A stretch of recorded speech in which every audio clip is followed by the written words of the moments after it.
जय हिंद फ्रेंड्स, मैं संदीप मारू। कंप्यूटर सीरीज़ में आज आपके सामने पहला चैप्टर यानी नोटपैड लेकर उपस्थित हुआ हूँ। आज हम नोटपैड को कैसे ओपन करते हैं, नोटपैड के जैसे ही जो अदर एप्लीकेशंस होती हैं उन्हें कैसे ओपन करते हैं उसके बारे में जानेंगे एवं नोटपैड के बारे में पूरी इन्फॉर्मेशन हम निकालेंगे और समझेंगे और नोटपैड को कैसे चलाया जाता है यह भी देखेंगे। तो ज़्यादा टाइम वेस्ट किए बिना ही हम नोटपैड के स्क्रीन पर आते हैं और देखते हैं उसे कैसे चलाया जाए। परंतु उससे पहले मैं आपको क्लियर कर देता हूँ कि नोटपैड और नोटपैड के जैसे ही अन्य एप्लीकेशंस को हम कैसे ओपन करेंगे। So let's begin. सबसे पहले हमें नोटपैड को अगर ओपन करना है या फिर किसी अदर एप्लीकेशन को भी ओपन करना है तो सबसे पहला जो हमारा तरीका होता है कि हम डेस्कटॉप पर देखेंगे कि जिस एप्लीकेशन को हमें ओपन करना है वो डेस्कटॉप पर कहीं नज़र आ रही है क्या। जी, तो मुझे नोटपैड को ओपन करना है तो मुझे वो एप्लीकेशन नज़र नहीं आ रही है। ये फर्स्ट तरीका होता है। अगर वो नज़र आ रही है तो आप उस एप्लीकेशन को वहाँ से माउस से लेफ़्ट क्लिक कर आप उस एप्लीकेशन को ओपन कर लेंगे। ठीक है, जैसे कि यहाँ पर देखो ये माइक्रोसॉफ्ट मुझे एप्लीकेशन यहाँ पर नज़र आ रहा है। ठीक है, तो मैं इस पर माउस से लेफ़्ट 2 बार क्लिक करूँगा एक साथ, है ना। तो ये माइक्रोसॉफ्ट ऑफिस वर्ड ओपन हो गया है। चलिए, तो ये फर्स्ट तरीका होता है किसी एप्लीकेशन को ओपन करने का। सेकंड तरीका होता है कि हम विंडो की का इस्तेमाल करें। देखो यहाँ पर आपको विंडो की नज़र आ रही है कुछ नीचे, है ना। नीचे आपको यहाँ पर देखो मेरा माउस कर्सर जहाँ पर आपको नज़र आ रहा है, ये यहाँ पर आपको विंडो की नज़र आ रही है। इस विंडो के ऊपर प्रेस करेंगे तो ये ओवरऑल इन्फॉर्मेशन आपको नज़र आती है ना। जितनी भी आपका सिस्टम एप्लीकेशन है वो सारी एप्लीकेशन आपको यहाँ पर दिखाई दे रही है। मुझे नोटपैड ओपन करना है। अब मुझे नोटपैड यहाँ पर नज़र नहीं आ रहा है तो मैं क्या करूँगा, बेसिकली नोटपैड को यहाँ पर सर्च कर लूँगा। सर्च बॉक्स में मैं नोटपैड को सर्च कर लूँगा। तो चलिए नोटपैड लिखते हैं अपन। जैसे मैंने नोटपैड लिखा है तो देखो यहाँ पर स्क्रीन पर आपको नोटपैड दिखाई दे रहा है। आप इसे 2 बार क्लिक कर माउस से ओपन कर लेंगे, लेफ़्ट क्लिक, है ना। ये होता है सेकेंड टाइप्स। आइए थर्ड तरीके को जानते हैं। चलिए, थर्ड जो हमारा तरीका होता है वो होता है विंडो की के साथ, यानी जो ऐसी की आपको कीबोर्ड में दिखाई देती है अपने कीबोर्ड में। ठीक है, तो उस कीबोर्ड में विंडो की जो दिखाई दे रही है उसे दबा कर रखना है ना। मेरे वर्डिंग पर आप ध्यान देंगे प्रॉपर, उसे प्रेस करके रखना है और उसके साथ आपको आर प्रेस करना है। विंडो की को दबा कर रखना है और आर प्रेस करना है। तो मैंने आर प्रेस किया है। जैसे मैंने ये विंडो के साथ आर प्रेस किया है तो मेरे सामने रन बॉक्स आ रहा है, ये देखो, है ना।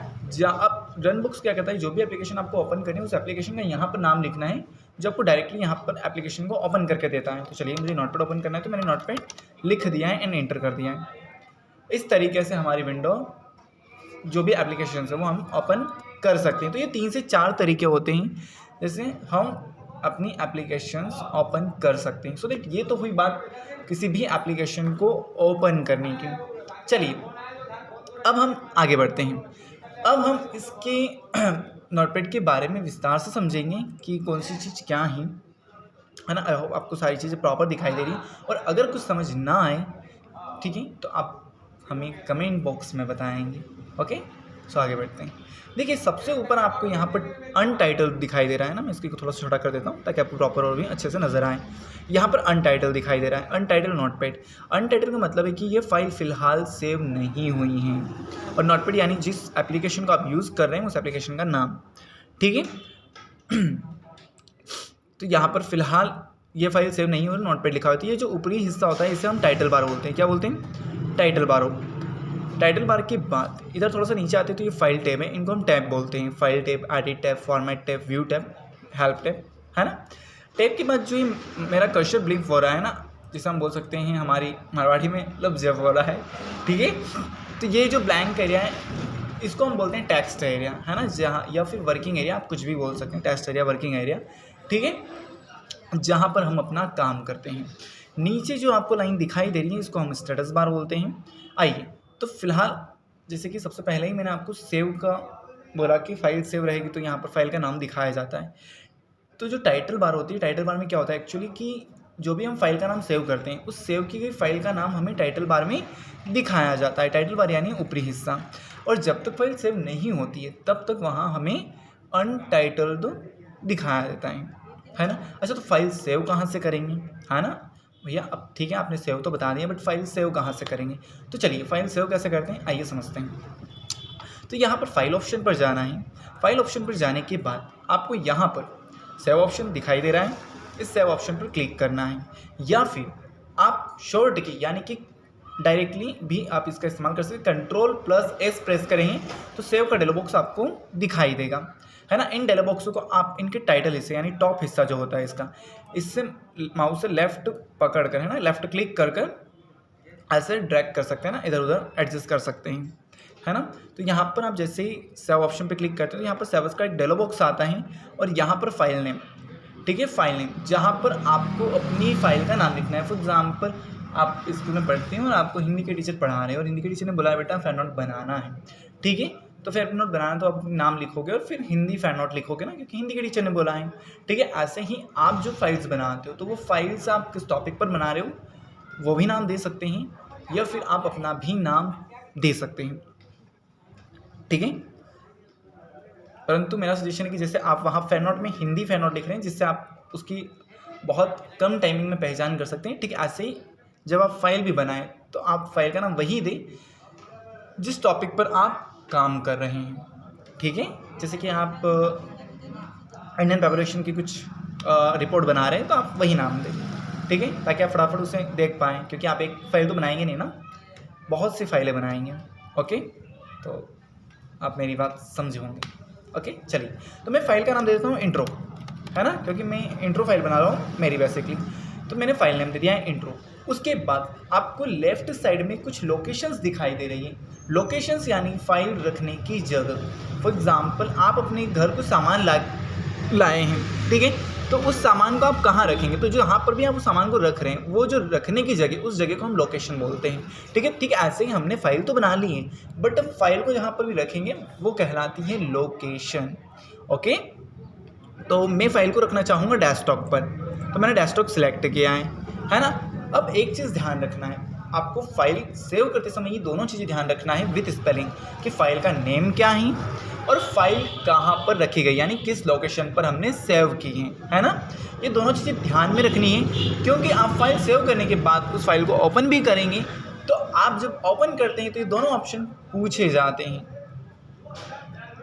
और अगर ये दोनों ऑप्शन आपको याद नहीं रहते हैं तो आपके लिए फाइल को ओपन करने में बड़ी प्रॉब्लम्स होगी आपको, है ना, या फिर बड़ा टाइम लगेगा आपको, है ना।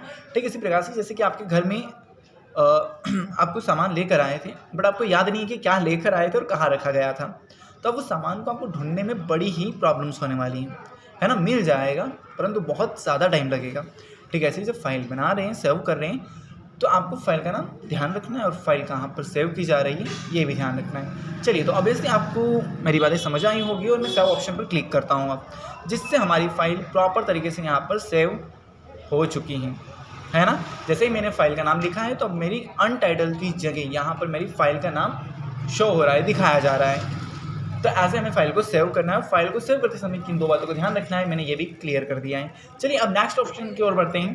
तो यहाँ पर हम आएंगे सेव एज।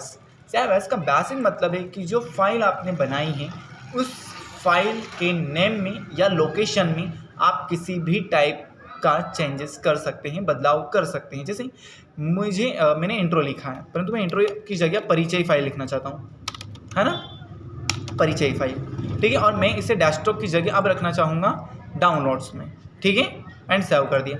तो देखो, जहाँ पर इंट्रो लिखा हुआ था वहाँ पर अब क्या हो चुका है, परिचय फाइल। यानी कि कुल मिलाकर जो सेव एज का काम होता है वो फाइल के नाम एंड लोकेशन में बदलाव करने का होता है, ठीक है। तो आपको दोनों चीज़ें समझ आई होगी। आइए ऑप्शन नंबर 3 पर चलते हैं। ऑप्शन नंबर 3 यहाँ पर है न्यू। न्यू का बेसिक मतलब होता है नया पेज लेना। फॉर एग्जाम्पल आप स्कूल में काम कर रहे हैं और आप स्कूल में पढ़ रहे हैं और हिंदी के टीचर आए, हिंदी का लेक्चर लिया और आपको बोलकर गए हिंदी का फैन नोट बनाना है, ठीक है। ऐसे इंग्लिश टीचर आए हैं और इंग्लिश का पढ़ा कर गए और बोला है कि फैन नोट बनानी है। तो क्या अब आप मुझे ये बताइए कि इंग्लिश का भी आप हिंदी में इंक्लूड करके लिखेंगे? नो, आप इंग्लिश के लिए सेपरेट कॉपी बनाएंगे, अलग से कॉपी बनाएंगे। ठीक ऐसे ही जब मुझे कोई और फाइल बनानी है तो उसके लिए सबसे पहले मुझे नया पेज लेना है ना, और फिर उस पर नाम लिखकर वही प्रोसेसिंग है और उसे सेव करके अपना मैं काम कंटिन्यू करूँगा, ठीक है। क्योंकि मान लिया कि ये तो परिचय फाइल है परंतु सेकंड फाइल मुझे इंडियन पॉपुलेशन पर बनानी है, अमेरिकन पॉपुलेशन पर बनानी है, तो मैं सारी चीज़ें इसमें थोड़ी ना मिक्स करूँगा। मैं सभी टॉपिक के लिए अलग अलग सेपरेट फाइल्स बनाऊँगा, ठीक है, ताकि मैं उन पर प्रॉपर तरीके से काम भी कर सकूँ, प्रॉपर रिपोर्ट्स भी समझ सकूँ, ठीक है। जिस तरीके से आप अलग अलग फाइन नोट्स बनाते हैं, इसी तरह से आपको अलग अलग चीज़ों के लिए, अलग अलग टॉपिक्स के लिए अलग अलग फाइल्स बनाना है। ओके, तो जैसे ही मैं न्यू पर क्लिक करूँगा तो मेरे सामने आ जाएगी एक नई फाइल। अच्छा, नई फाइल की पहचान हम कैसे करेंगे? तो देखिए, मैंने स्टार्टिंग में ही बताया था कि जैसे आप नया नोटपैड ओपन करते हैं, स्टार्टिंग में तो यहाँ पर सबसे पहले अनटाइटल्ड होता है। क्यों? क्योंकि जब तक फाइल सेव नहीं होगी तब तक टाइटल बार यानी कि ये ऊपरी हिस्सा, वहाँ पर अनटाइटल्ड दिखा होता है, यानी वो हमारे लिए नया है, राइट। तो ये पेज हमारे लिए एक तरीके से नया है। तो इस पेज पर हमें पहले क्या करना होगा? इस पेज को सेव करना होगा, इस फाइल को सेव करना होगा। तो सेव करने के लिए वही प्रोसेस है, आप सेव ऑप्शन पे क्लिक कीजिए या फिर देखिए इधर कंट्रोल एस प्रेस कीजिए। कंट्रोल प्रेस करके रखना है और उसके साथ एस दबाना है, ना कि प्लस दबाना है। कंट्रोल के साथ एस दबाना है। ओके, चलिए अब आगे बढ़ते हैं। मैं इसे सेव कर लेता हूँ और फिर आगे बढ़ते हैं। तो मैं इसे संदीप के नाम से सेव कर रहा हूँ, संदीप। अच्छा, संदीप 1 2 3 कर देते हैं ना। चलिए, और मैं इसे डेस्कटॉप पर सेव कर रहा हूँ। तो ऑलमोस्ट आपको ये चीज़ समझ में आ गई होगी। चलिए अब मैं इस फाइल में कुछ लिखना स्टार्ट करता हूँ। तो चलिए मैं लिखता हूँ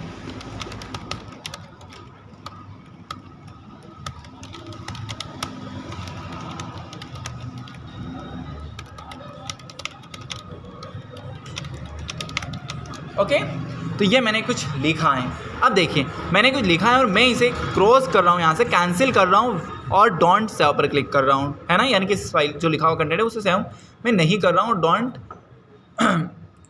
सेव पर क्लिक कर रहा हूँ एंड फाइल क्लोज हो चुकी है। संदीप मारू 1 2 3, जो संदीप की 1 2 3 फाइल थी, अब मैं उसे वापस ओपन कर रहा हूँ। यहाँ पर संदीप की फाइल है, ये वाली है ना। इस पर क्लिक किया है, संदीप 1 2 3। अब मैंने जो लिखा था वो तो यहाँ नज़र ही नहीं आ रहा है। तो देखिए, आपको हर थोड़ी थोड़ी देर में फ़ाइल को सेव करते रहना है ना। हाँ, हर समय जब आप सेव करेंगे तो हर टाइम आपको नाम लिखने की ज़रूरत नहीं है, परंतु जो डाटा रहेगा उससे हर टाइम सेव करना है ताकि वो आपके पास सुरक्षित रहे। जैसे कि फॉर एग्जांपल आप एक बोतल खरीदते हैं पानी पीने के लिए, तो बोतल आप एक बार ही परचेस करेंगे, फिर आपको जितनी भी टाइम पानी पीना है तो आप उसी बोतल से पिएंगे, ना कि ऐसा करेंगे कि हर टाइम पानी पीना है तो हर टाइम बोतल खरीदेंगे, नहीं, ऐसा नहीं करेंगे, है ना। ठीक ऐसे ही जैसे आप फाइल आपने एक बार बना ली, एक बार आपने नाम लिख लिया, आपको अब हर बार नाम लिखने की आवश्यकता नहीं है, बस नॉर्मली उसे सेव करते रहना है। जैसे कि फॉर एग्जांपल आप हर टाइम पानी पीते हैं और फिर जो बचा हुआ पानी उसे सेव रखने के लिए आप उसमें ढक्कन लगा देते हैं ताकि वो पानी सेफ रहता है। ठीक ऐसे ही हम एक बार फाइल बना लेते हैं और फिर फाइल में जो डाटा रहता है उससे हम सेव रखने के लिए हर टाइम एक ढक्कन रूपी यानी सेव प्रेस करते रहते हैं, यानी सेव पर क्लिक करते रहते हैं ताकि वो फाइल सेव होती चली जाए। तो आपको मेरी बात और बॉर्डर का एग्जाम्पल प्रॉपर तरीके से समझ में आया होगा। देखिए मैं बता देता हूँ जरा सा, मैं यहाँ लिख देता हूँ माय नेम, ठीक है, एंड मैं इसे यहाँ फाइल ऑप्शन पर जाकर सेव कर रहा हूँ। मैं जैसे सेव कर रहा हूँ तो यहाँ पर मुझे किसी भी प्रकार का ऑप्शन नहीं दिखाई दिया अभी, है ना, यानी कि सेव एंड डोंट सेव का कोई ऑप्शन नहीं दिखाई दिया क्योंकि हमने सेव कर लिया। चलिए अब मैं यहाँ पर वापस संदीप 1 2 3 पर जाता हूँ। तो देखो मैंने माई नेम के बाद फाइल सेव करी थी, इसलिए माई नेम दिखाई दे रहा है, यानी कि मैंने पानी पिया और जो पानी बचा था उसके बाद मैंने ढक्कन लगा दिया, तो जो सेफ अंदर पानी है वो सेफ ही रहेगा क्योंकि ढक्कन लगा दिया है। अगर ढक्कन नहीं लगाता और बॉटल गिरती तो पानी ख़त्म हो जाता, ठीक है। तो आपको हर टाइम कुछ लिखने के बाद, है ना, सेव करते रहना है ताकि आपका डाटा प्रॉपर सेव रहे।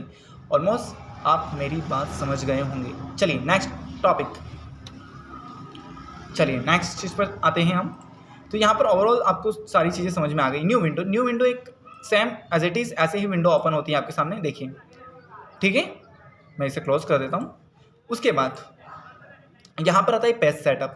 पेज सेटअप में बेसिकली क्या होता है, पेज की पूरी इन्फॉर्मेशन होती है कि जो प्रिंट के लिए आप पेज निकालने वाले जो डाटा लिखा है उस प्रिंट देंगे आप, तो उसमें जो डाटा है वो किस तरीके से आना चाहिए, ठीक है। सबसे पहले हमें पेपर साइज़ दिखाई दे रहा है यहाँ पर, तो साइज़ हमेशा हम A4 यूज़ करते हैं, A4, है ना, फोटोकॉपी के जो पेजेस होते हैं। उसके बाद ओरिएंटेशन आ रहा है यहाँ पर, पोर्ट्रेट एंड लैंडस्केप आ रहा है। अच्छा, पोर्ट्रेट का मतलब होता है कि पेज की लंबाई अधिक होती है जिसमें, और पेज की जो चौड़ाई होती है वो कम होती है, ये पोर्ट्रेट कंडीशन होती है।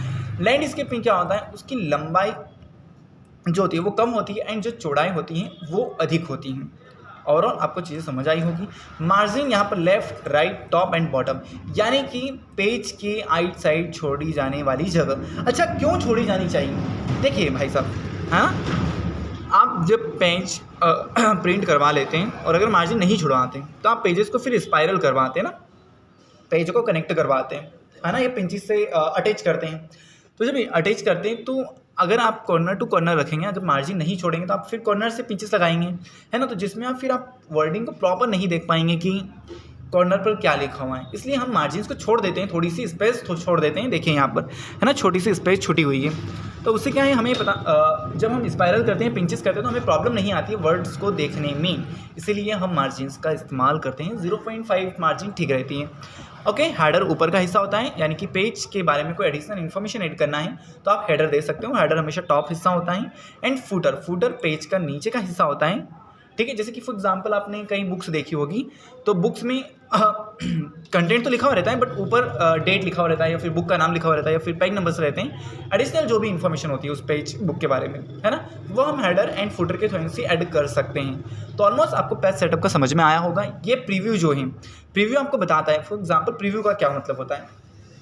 आप मार्केट गए, साड़ी खरीदी आपने, तो आपने साड़ी जो पैकिंग होती है उसके ऊपर एक फ़ोटो भी लगा होता है, उससे ही बताया जाता है कि ये जो साड़ी पहनी जाएगी तो ये पहनने पर ये इस टाइप से इसका लुक आएगा साड़ी का, ठीक है। या फिर सलवार लेने गए, या फिर और आप जेंट्स जैसे भी ड्रेस लेने गए, सभी पर एक फ़ोटो देता है ना, तो वो प्रीव्यू के थ्रू दिखाया जाता है कि ये पूरी ड्रेस इस तरीके से लगेगी। वही प्रीव्यू है कि अगर आप ये चीज़ अप्लाई करते हैं तो ये चीज़ ऐसे दिखेगी, ये चीज़ अप्लाई करेंगे तो ये चीज़ ऐसे दिखाई देगी। ऑलमोस्ट आपको ये पूरा इन्फॉर्मेशन समझ आया होगा। अब नेक्स्ट चीज़ पर बढ़ते हैं, है ना। मेरी वॉइस थोड़ी सी लड़खड़ा जाती है ना, हम सुधार करने की कंटिन्यू कोशिश कर रहे हैं और उम्मीद है जल्दी कर लेंगे। चलिए आगे बढ़ते हैं। तो यहाँ पर फाइल ऑप्शंस कंप्लीट हो चुका है। अब नेक्स्ट ऑप्शन पर आएंगे हम, प्रिंट यानी कि जो डाटा आपने लिखा है उसे प्रिंट देने के लिए हम Ctrl+P या प्रिंट का इस्तेमाल करेंगे। ओके, एग्जिट का मतलब है इस विंडो से बाहर आना, ठीक है, एग्जिट। तो ऑलमोस्ट आपने फाइल मेन्यू के सारे ऑप्शंस कंप्लीट कर लिए हैं। सो दैट अब नेक्स्ट चीज़ पर बढ़ेंगे हम, एडिट मेन्यू पर, ठीक है। एडिट टैब में यहाँ पर सबसे पहले मैं कुछ लिख लेता हूँ, उसके बाद हम इसका इस्तेमाल करेंगे। अच्छा, एक और चीज़ रह गई थी, सॉरी ओपन ऑप्शन को मैं भूल गया था। ओपन यानी कि पहले से बनी हुई फाइल को ओपन करना। तो ओपन ऑप्शन पे क्लिक करेंगे तो यहाँ पर ओपन का एक डायलॉग बॉक्स आ रहा है आपके पास, है ना। अब आप यहाँ पर पूछा जा रहा है कि किस फाइल को ओपन करना चाहते हैं। तो मैंने पहले ही बोला था जब सेव कर रहे थे कि आप जब भी फाइल सेव करेंगे तब आपको दोनों चीज़ें पता होनी चाहिए कि कहाँ रखी गई है, यानी किस लोकेशन पर सेव की गई है, एंड इस फाइल का नेम क्या है। अब ओपन करते समय ये दोनों चीज़ें आपसे पूछी जाती हैं, ठीक है। अब मुझे नहीं पता है तो मैं ओपन नहीं कर पाऊँगा। ओके, तो जैसे कि मैंने इंट्रो की फ़ाइल बनाई थी जिसे मैंने डाउनलोड्स में रखा था, है ना, सॉरी डॉक्यूमेंट्स में या डाउनलोड्स में कहीं रखा था, डाउनलोड्स में ना, ये परिचय फाइल। तो ये देखो एंड ओपन। ओके, तो ये देखो परिचय फाइल आ चुकी है हमारे बीच। अगर संदीप की ओपन करना है तो फाइल ओपन ऑप्शन पर जाएंगे, और संदीप की मैंने डेस्कटॉप पर सेव करी थी, संदीप 1 2 3, ये देखिए। ओके, तो एक फाइलें आप तभी ओपन कर पाएंगे जब पहले से डिज़ाइन की गई है, फाइल पहले से बनाई गई है। फॉर एग्जांपल यार, घर में मिठाई बनाई गई है तो आपको मिठाई मिल भी जाएगी, है ना। अगर कहीं रखी भी होगी तो मिल जाएगी, मतलब मम्मी ने अगर कहीं छुपा कर रखी है तो आप अगर उसे ढूंढेंगे घर में तो मिल जाएगी, है ना, अगर बनाकर रखी गई है तो। अगर मिठाई बनाकर नहीं रखी गई और किसने बोला है कि बनाइए बेटा ढूंढ, मिलेगी क्या? नहीं मिलेगी। ओके, तो जो चीज़ें आपने जो फाइल्स पहले बना रखी हैं उन फाइल्स को आप ओपन कर सकते हैं, और जो फाइल्स आपने बनाई नहीं है उस फाइल को ओपन नहीं कर सकते, क्योंकि भाई है ही नहीं तो कहाँ से ओपन करोगे। ऑलमोस्ट फाइल टैब खत्म, एडिट टैब पर आगे आते हैं। उससे पहले मैं कुछ इन्फॉर्मेशन यहाँ पर लिख देता हूँ और फिर हम उस पर काम करेंगे।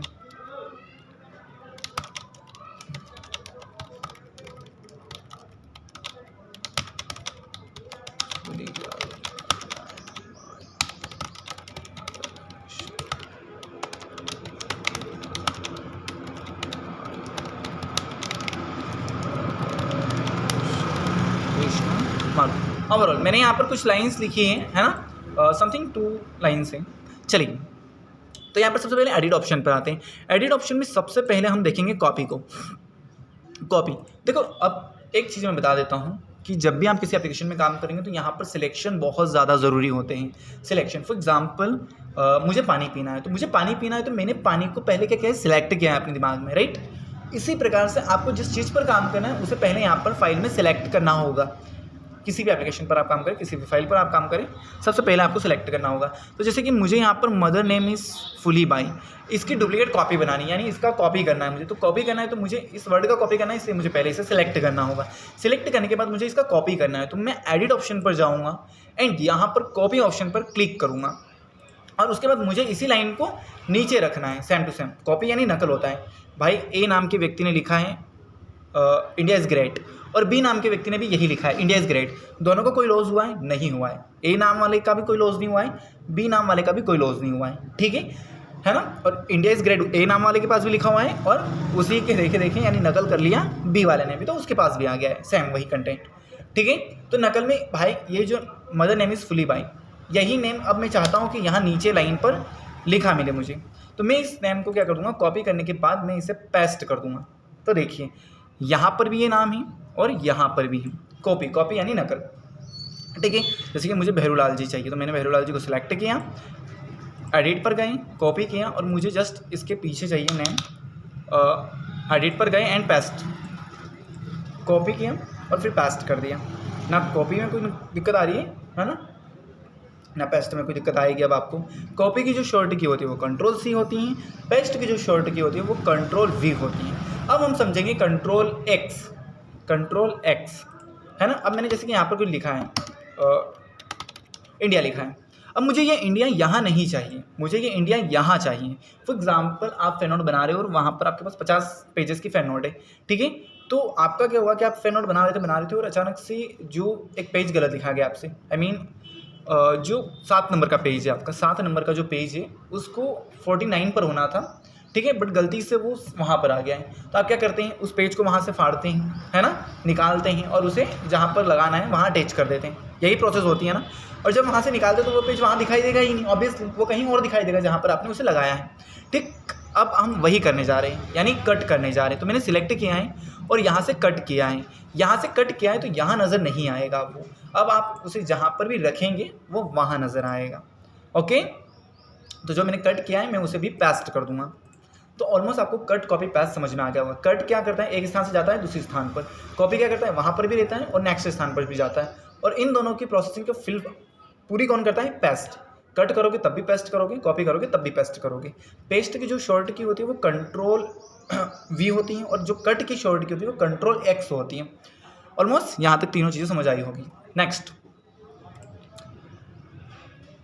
अंडू का बेसिक मतलब होता है कि जो चीज़ आपने गलती से डिलीट कर दी, फॉर एग्जांपल मैं डिलीट बता देता हूँ। पहले मैंने यहाँ पर डिलीट लिखा है, ठीक है, और मैंने ये डिलीट कर दिया, डिलीट लिखा है और डिलीट कर दिया है, ठीक है। अब मुझे इसको वापस लाना है तो मैं क्या करूँगा, एडिट ऑप्शन पर जाऊँगा इन अंडू, यानी कि अंडू एक तरीके से गलतियों को माफ़ करता है ना। जो भी चीज़ आपने गलती से डिलीट कर दी है उसे आप अंडू की सहायता से लेकर आ सकते हैं, ओके।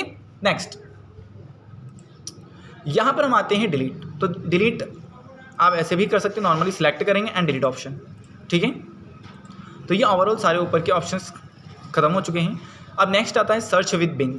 सर्च विद बिंग यानी कि किसी पर्टिकुलर वर्ड को इंटरनेट के माध्यम से सर्च करना, ठीक है। तो मैंने edit and search with Bing, ठीक है, पर फिलहाल मेरे पास इंटरनेट कनेक्शन नहीं है इसलिए ये काम नहीं करेगा, है ना, पर आप इसे ज़रूर ट्राई कीजिएगा, ओके। नेक्स्ट अब यहाँ पर आते हैं फाइंड यानी कि इस फाइल में लिखे हुए किसी वर्ड को सर्च करना। फॉर एग्जांपल आपने कोई एग्ज़ाम दी और एक साथ रिजल्ट आए 10,000 या 10 लाख का, है ना। अब उसमें से आपको अपना नाम सर्च करना है तो आप स्क्रॉल तो नहीं करेंगे ना, आप वहाँ पर क्या करेंगे, फाइंड का इस्तेमाल करके अपना नाम सर्च कर सकते हैं। फॉर एग्जांपल मैंने फाइंड पर क्लिक किया, मुझे ये देखना है कि भाई फुली बाई कहाँ लिखा हुआ है, फुली बाई।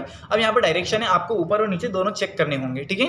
तो पहले मैं अब चेक कर लेता हूँ, अप में है क्या, है ना, अप और डाउन, ठीक है। तो ऐसे अप और डाउन दोनों जगह आपको चेक करनी होगी इन चीज़ों को, ठीक है। तो एक ही फुली बाई है, यहाँ पर आपका काम हो चुका है, ठीक है। तो फाइंड का मतलब होता है खोजना। जैसे कि फिर मैं एक एग्जांपल बता देता हूँ, जैसे कि मुझे नेम को सर्च करना है तो नेम अब किया है मैंने, फाइंड नेक्स्ट। तो जहाँ जहाँ पर भी नेम है, नेक्स्ट यानी अगला, जो वर्ड सर्च कर रहे हो उसी में अगला वर्ड सर्च करने का मतलब है फाइंड नेक्स्ट, ठीक है। तो ये फाइंड का मतलब होता है, फाइंड मतलब खोजना, और फाइंड नेक्स्ट यानी जो फाइंड किया गया है उसी में अगला वर्ड सर्च करना। जैसे कि आपने संदीप किया है तो संदीप कितने हैं वो आप नेक्स्ट के माध्यम से सर्च करेंगे। चलिए, तो यहाँ पर फाइंड नेक्स्ट भी आपको समझ में आ गया है, क्योंकि फाइंड में ही फाइंड नेक्स्ट को अटैच कर रखा है। दरअसल फाइंड प्रीवियस यानी कि पिछले टाइम किया गया फाइंड, आप पढ़ते हैं ना अक्सर कि बहुत सारे बोलते हैं कि यार पिछले साल के पेपर देखो, यानी कि प्रीवियस पेपर देखो, है ना। ठीक है, ऐसा ही फाइंड प्रीवियस यानी पिछला, जिसे फाइंड किया गया था वो वर्ड पिछला वाला। रिप्लेस, शॉप पर जाते हो, मम्मी ने बोला बेटा 10 रुपये की कुल्फ़ी लेके आ जाओ, है ना, और आप गए तो 20 रुपये के लिए आए, है ना। मम्मी ने 2 झापड़ लगाया, फिर बोला अब जा और वापस 10 रुपये वाली लेके आना। तो ये होता है रिप्लेसिंग। आप फिर शॉप पर गए, भैया ये 20 वाली लीजिए और 10 वाली दे दीजिए, ठीक है। तो जो माल एक्सचेंज हो रहा है वो प्रोसेसिंग कहलाती है रिप्लेस, ठीक है। तो यहाँ पर जैसे कि मुझे क्या करना है, जितने भी नेम लिखे हैं उन सारे नेम की जगह मुझे संदीप करना है। क्या करना है? संदीप। तो मैंने संदीप लिखा है एंड रिप्लेस ऑल। देखिए यहाँ पर संदीप संदीप संदीप संदीप संदीप, है ना। तो ऑलमोस्ट आपको समझ में आ गया। देखो माई संदीप इज संदीप मारू, ऑलमोस्ट समझ में आ गया है आपको। तो find, find next, find previous, replace, almost आपको ऑल चीज़ें समझ में आ गई है। अब नेक्स्ट चीज़ हम बढ़ेंगे गो टू की ओर। चलिए, तो गो टू तभी वर्क करेगा जब फॉर्मेट का वर्ड रैप ऑफ रहेगा, बंद रहेगा। ओके, तो यहाँ पर मैं एडिट पर आया हूँ और ये देखिए गो टू। गो टू क्या करता है, बेसिकली लाइन्स पर जाने के लिए यूज़ होता है। जैसे कि मुझे 4th लाइन पर जाना है तो 4th क्लिक क्या है, ये देखो 4th लाइन ये है। मुझे 1st लाइन पर जाना है तो go to first. Go to key short key control G, है ना। फाइंड की कंट्रोल F है ना। ओके, तो गो टू आपको समझ में आ गया होगा। सिलेक्ट ऑल, सभी को एक साथ सिलेक्ट करने के लिए सिलेक्ट ऑल का इस्तेमाल करेंगे। और यहाँ पर नेक्स्ट ऑप्शन है डेट एंड टाइम, समय और दिनांक लाने के लिए डेट एंड टाइम का इस्तेमाल करेंगे, ठीक है। तो यहाँ तक आपका एडिट ऑप्शन भी खत्म हो चुका है। चलिए नेक्स्ट, F5 के थ्रू NC भी आप डेट एंड टाइम लेकर आ सकते हैं। F5 प्रेस कीजिए, आगे next format option. Format option में देखिए यहाँ पर मैं इसे थोड़ा सा फुल स्क्रीन करता हूँ और मैं यहाँ पर वर्ड रैप को ऑन करता हूँ। जैसे ही ऑन करेंगे तो आप देख पा रहे होंगे, मैं इस लाइन को थोड़ा सा ऊपर ले जाता हूँ कुछ समय के लिए। अब देखिए मैं वर्ड रैप को ऑफ किया है, मैंने वर्ड रैप को ऑफ कर दिया है। तो ये जो लाइंस नीचे थी वो लाइंस भी अब विंडो के बाहर जा रही हैं, राइट है। तो ये होता है वर्ड रैप का काम। वर्ड रैप अगर आप ऑफ रखोगे, बंद रखोगे, तो जो लाइन्स है वो विंडो के बाहर जाएगी। और अगर आप वर्ड रैप को ऑन रखेंगे, चालू रखेंगे आई मीन, तो जो लाइन्स है वो प्रॉपर टू प्रॉपर आपको दिखाई देगी। तो मेरा रिकमेंडेशन यही है कि हमेशा वर्ड रैप को काम करने के दौरान ऑन करके ही रखना ही। ओके, चलिए नेक्स्ट फॉन्ट। फॉन्ट में आप फॉन्ट स्टाइल को चेंज कर सकते हैं, थोड़ा सा इंतज़ार कीजिए, है ना। तो ये ऑलमोस्ट मेरे पास पूरी चीज़ें आ गई हैं। यहाँ पर प्रीव्यू दिखाई देगा जो सिंपल लिखा हुआ है जिससे, है ना। तो यहाँ से आपको फ़ॉन्ट लैंग्वेज कैसी रखना है, फ़ॉन्ट स्टाइल, ये देखिए, है ना। आप ये देखिए, है ना। तो यहाँ से आप फ़ॉन्ट की स्टाइल चेंज कर सकते हैं। हो रहा है, यहाँ पर देखना ज़रा, आपको नज़र आ रहा होगा प्रॉपर। तो ये फ़ॉन्ट चेंज कर सकते हैं। फ़ॉन्ट स्टाइल यानी कि बोल्ड रखना है, यानी कि गाढ़ा रखना है ना। इसके बारे में मैं और भी विस्तार से आपको माइक्रोसॉफ्ट ऑफिस वर्ड में पढ़ाऊँगा, ठीक है। ये देखिए, तो ये इसकी फ़ॉन्ट स्टाइल है। यहाँ से आप फ़ॉन्ट साइज़ बड़ी कर सकते हैं, छोटी कर सकते हैं, आप अपने अकॉर्डिंग ये फ़ॉन्ट को चेंज कर सकते हैं यहाँ से। और नोटपैड में किसी पर्टिकुलर वर्ड को सिलेक्ट करके, यानी किसी एक वर्ड की फ़ॉन्ट स्टाइल आप चेंज नहीं कर सकते। अगर आप एक की करोगे तो सभी की चेंज होनी ही है। चलिए, तो फ़ॉन्ट आपका ख़त्म हुआ है। अब नेक्स्ट हम आगे बढ़ते हैं, जूम। यहाँ से आप स्क्रीन को जूम कर सकते हैं, है ना। Ctrl+ का भी इस्तेमाल कर सकते हैं आप, और Ctrl- जूम आउट होता है, ठीक है। चलिए यहाँ से जूम आउट, और एक्चुअल जो साइज़ रखना है, देखिए यहाँ पर आपका % बढ़ रहा है। 140 है, देखिए 180 20, है ना, मतलब 315, है ना, ऐसे। तो यहाँ पर आपका ये जो है ये बढ़ता हुआ नज़र आ रहा है। अगर एक्चुअल जो इसकी साइज़ होती है वो 100 होती है, कितना होता है 100, तो आप इसे डिफ़ॉल्ट भी कर सकते हैं 100। तो ये जो एक्चुअल साइज़ होती है 100, देखिए, ओके। या फिर Ctrl-0 आप इस्तेमाल करेंगे, Ctrl+0, है ना, कंट्रोल के साथ 0 प्रेस करना है, ओके। ये देखिए, चलिए नेक्स्ट, जूम के बाद स्टेटस बार। स्टेटस बार में देखिए यहाँ पर सबसे पहले लाइन नंबर है। लाइन नंबर यानी कि आप कौन सी लाइन पर काम कर रहे हैं, ठीक है। ये एक पूरी लाइन है, क्योंकि रैप के अकॉर्डिंग थोड़ा सा चलता है। अभी आप कॉलम नंबर कौन से हैं, तो 178 कॉलम नंबर पर है। डिफ़ॉल्ट जूमिंग क्या है, ठीक है। ये आप चीज़ें स्टेटस बार के थ्रू से पता कर सकते हैं, ठीक है, आप इसे ऑफ भी कर सकते हैं। चलिए next, help menu. Help menu में व्यू हेल्प, अगर आप हेल्प लेना चाहते हैं तो व्यू हेल्प का इस्तेमाल कर सकते हैं। सेंड फीडबैक, अगर आप नोटपैड भाई साहब को कुछ इन्फॉर्मेशन देना चाहते हैं, मतलब कुछ सजेशन सेंड करना चाहते हैं तो वो सजेशन दे सकते हैं, है ना। और अबाउट नोटपैड, नोटपैड के बारे में आप इन्फॉर्मेशन जान सकते हैं कि भैया कौन सा विंडो है। और इसी के साथ आज की क्लास ख़त्म हुई है, आज का पहला चैप्टर ख़त्म हुआ है नोटपैड। कैसा लगा आपको मुझे वीडियो कमेंट सेक्शन में बताएंगे। एंड अब जो नेक्स्ट वीडियो आने वाली है वो वर्ड पैड की आएगी, ठीक है, और क्या सुधार करने चाहिए और भी आपके लिए, वो आप कमेंट बॉक्स में टाइप करेंगे। थैंक यू सो मच, मिलते हैं नेक्स्ट वीडियो में। जय हिंद।